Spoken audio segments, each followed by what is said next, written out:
How I became a millionaire on a 9-5 salary, 10 steps to success. Ever felt stuck in your 9-to-5 job, dreaming of a life where you're calling the shots, making big money and living life on your own terms? Yeah, that was me a few years back. I was making a measly $55,000 a year, stuck in a soul-crushing job, and I felt like I was just existing, not really living.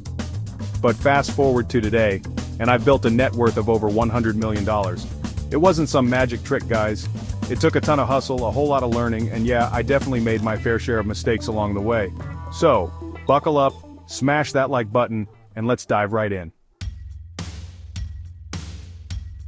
Look, millionaires aren't just lucky, they work for it and they're strategic about it. Your mission is to find your superpower. What's your unique talent or skill to build wealth? I googled what millionaires know and wrote it all down. Rate your interest honestly. If it excites you, pursue it. Entrepreneurship sparked my interest. Find your passion and master it. Okay, this one's gonna sting a little.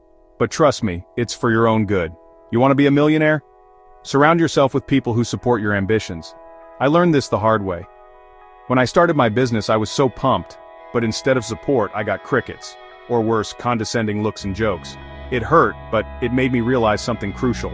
Your energy is finite. If you're surrounded by negativity, they're holding you back. So, I made the tough decision to cut them loose. And it was one of the best decisions I ever made. Suddenly, I had all this positive energy and focus. Surround yourself with people who inspire you and believe in your vision. Those are your people. Now that you've cleared out the toxic waste, it's time to fill your life with some high-quality fuel mentors and role models who are already killing it in the game. For me, that was Elena Cardone. I was obsessed with their success, their drive, their whole empire. I remember thinking, I want to be someone Elena Cardone would actually want to hang out with, but I knew I had a long way to go. So, how do you find those mentors? Start by identifying the top 10 people in your chosen field, the ones who are absolutely crushing it. Then, become their student.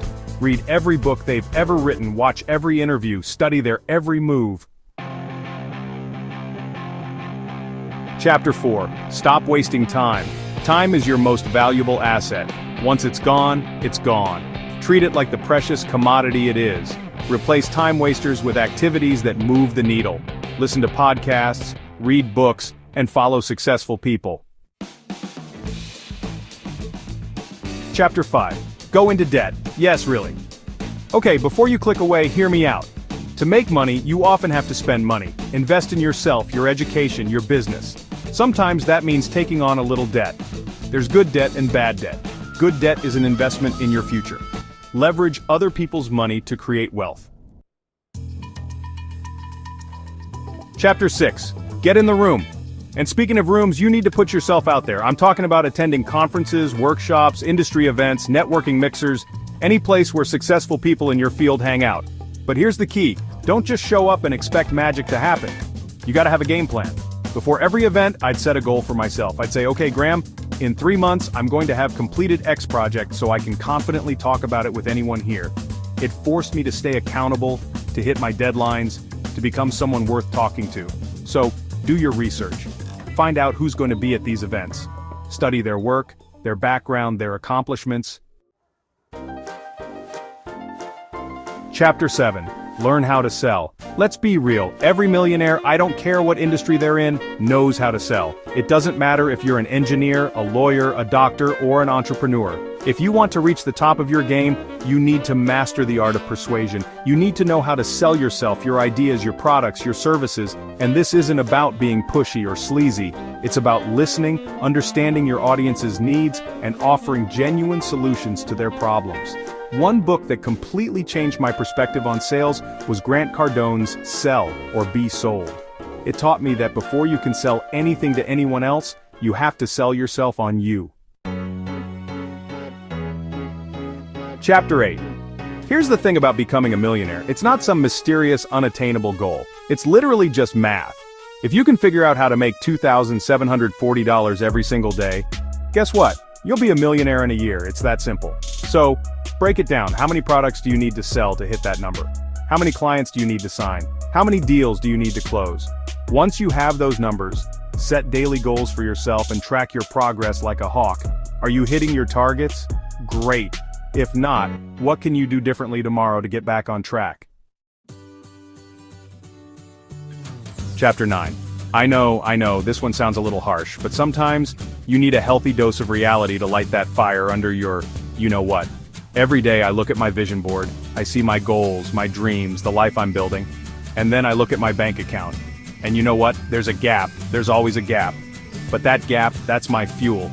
That's what keeps me hungry, keeps me driven, keeps me pushing forward, because I know that my potential is so much greater than my current reality. So don't get complacent. Don't let yourself get comfortable.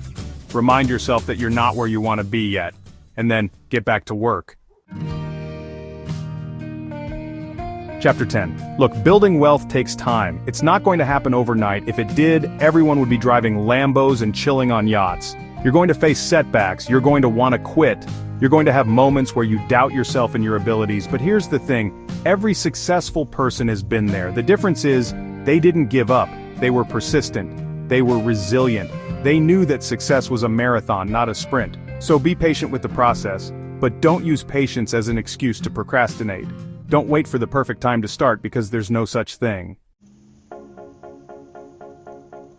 So, there you have it, my 10 steps to going from a 9-to-5 employee to a millionaire entrepreneur. It's not always easy and it definitely takes work, but let me tell you, it is 100% possible. I'm living proof. If you found this video helpful, hit that like button, subscribe so you don't miss out on any future videos, and let me know in the comments which step you're going to tackle first. I want to hear from you. Remember, your dream life, that life you've been envisioning, it's closer than you think, it's just a few decisions away, so let's make it happen. Until next time, keep grinding, keep dreaming big, and I'll see you in the next video.